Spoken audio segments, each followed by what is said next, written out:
Bismillahirrahmanirrahim. Assalamualaikum warahmatullahi wabarakatuh. Alhamdulillahirabbil alamin. Wassalatu wassalamu ala asrofil anbiya'i wal mursalin wa ala alihi rasulillahi ajmain, amma ba'du. Pertama-tama marilah kita panjatkan puji dan syukur kita kepada Allah Subhanahu wa taala yang mana atas rahmat dan karunia-Nya saya Egal Baya dapat menyelesaikan tugas UAS dari Pak Romi Akmal dengan MK Pendidikan dan Nilai Kesenian Budaya Melayu.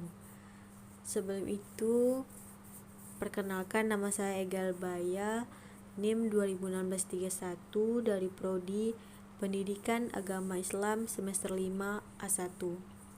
Baiklah, tanpa memperpanjang waktu, langsung saja di sini kita akan membahas mengenai yang pertama itu pengertian dari tunjuk ajar Melayu. Nah, apa itu tunjuk ajar Melayu? Tunjuk ajar Melayu itu adalah ungkapan yang bersifat khas, mengandung nasihat, amanah, petuah, nilai-nilai tunjuk ajar, dan keteladanan yang mengajak manusia ke jalan kehidupan yang lebih baik dan mendapatkan keridhaan dari Allah Subhanahu wa taala. Tunjuk ajar Melayu ini didasarkan pada tradisi, budaya, dan kehidupan orang-orang Melayu yang sangat erat kaitannya dengan tradisi Islam. Bisa dikatakan apa yang terkandung dalam tunjuk ajar Melayu ini sebagian besar adalah nilai-nilai Islam yang sesuai dengan budaya dan tradisi orang Melayu. Tunjuk ajar Melayu ini terdiri dari 25 pokok pikiran utama yang dikenal dengan istilah pakaian 25. Pada setiap butir dari yang 25 tersebut memiliki nilai konseling spiritual yang cukup kontemporer digunakan untuk membimbing kondisi yang ada sekarang. Beberapa sifat dari 25 tersebut diantaranya di sini ada 10, yaitu sifat tahu asal mula jadi, yang kedua sifat tahu berpegang pada yang satu, yang ketiga sifat tahu membalas budi, dan selanjutnya sifat hidup bertenggangan, selanjutnya sifat mati berpegangan, dan ada sifat tahu kan bodoh diri, kemudian yang ketujuh sifat tahu diri, yang kedelapan sifat hidup memegang amanah, dan yang kesembilan sifat benang arang, dan yang terakhir sifat tahan menentang matahari. Kemudian di poin yang selanjutnya ada nilai-nilai azas jati diri Melayu Riau. Binsar dan Masuri merangkum nilai-nilai azas jati diri Melayu Riau ini, diantaranya adalah yang pertama, bercakap bersetinah, berunding bersetabi. Asas ini berarti mengajarkan nilai-nilai kesantunan, budi pekerti, menjaga lidah dan tingkah laku, menjauhi sikap kasar, mencaci orang, angkuh, sombong, dan sebagainya dari pergaulan yang tidak ada atau pergaulan yang tidak baik. Hal ini seperti tertuang dalam lirik-lirik berikut. Apa tanda orang beradat? Elok perangai, sempurna sifat. Apa tanda orang terpandang? Bercakap tidak menista orang. Apa tanda orang bermarwah? Kalau bicara tidak menyalah.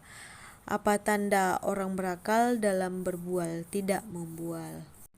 Adapun yang kedua, lapang dada, terbuka tangan.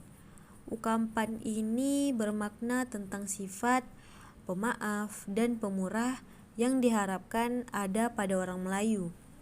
Membuang perasaan dendam, segala masalah yang sebaiknya diselesaikan dengan baik. Seperti yang disampaikan dalam ungkapan ini. Sifat lapang terbuka tangan, hatinya bersih, berpalut iman. Kesalahan orang ia lupakan, kesusahan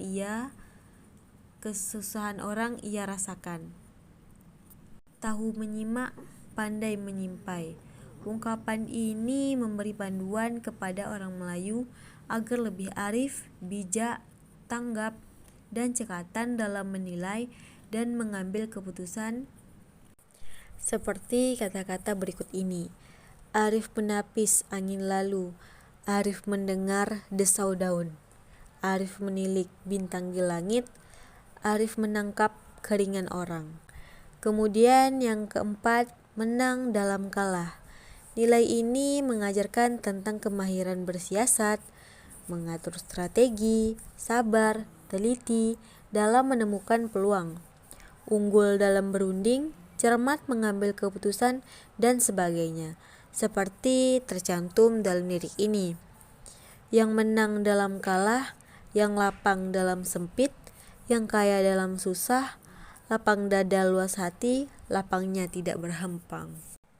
Adapun yang kelima, tahu hidup meninggalkan, tahu mati mewariskan.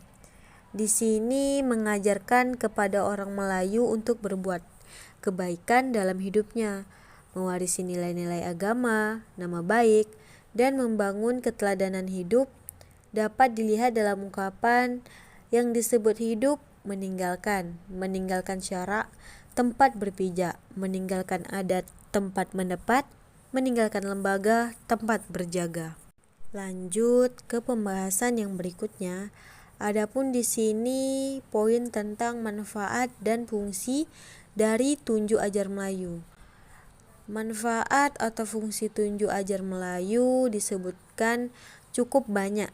Di antaranya adalah yang pertama sebagai pegangan, yang kedua sebagai azimat, yang ketiga sebagai pakaian, dan yang keempat sebagai rumah, selanjutnya sebagai tulang, dan sebagai jagaan, selanjutnya sebagai amalan, dan yang kedelapan atau yang terakhir sebagai timang-timang diri.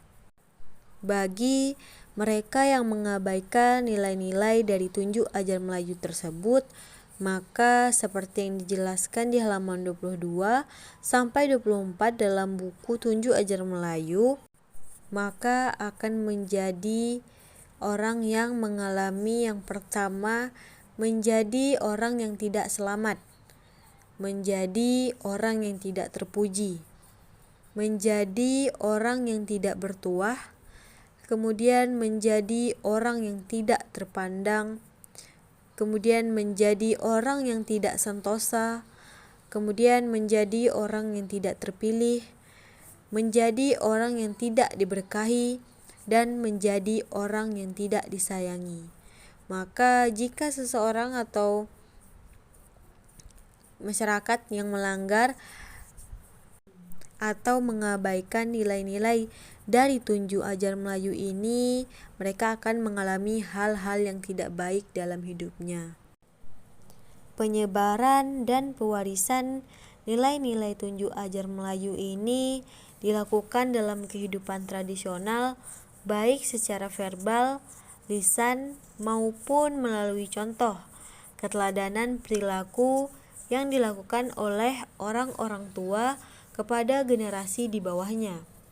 Nah, nasihat orang tua kepada anak, nasihat orang yang lebih tua kepada yang muda, nasihat dalam bentuk syair, dongeng, cerita rakyat, dan sebagainya. Kehidupan Melayu, tunjuk ajar Melayu ini memiliki posisi dan kedudukan yang cukup penting, yakni menjadi rujukan dan patokan dasar kesadaran moral, pembentukan jati diri di dalam kehidupan orang Melayu tradisional.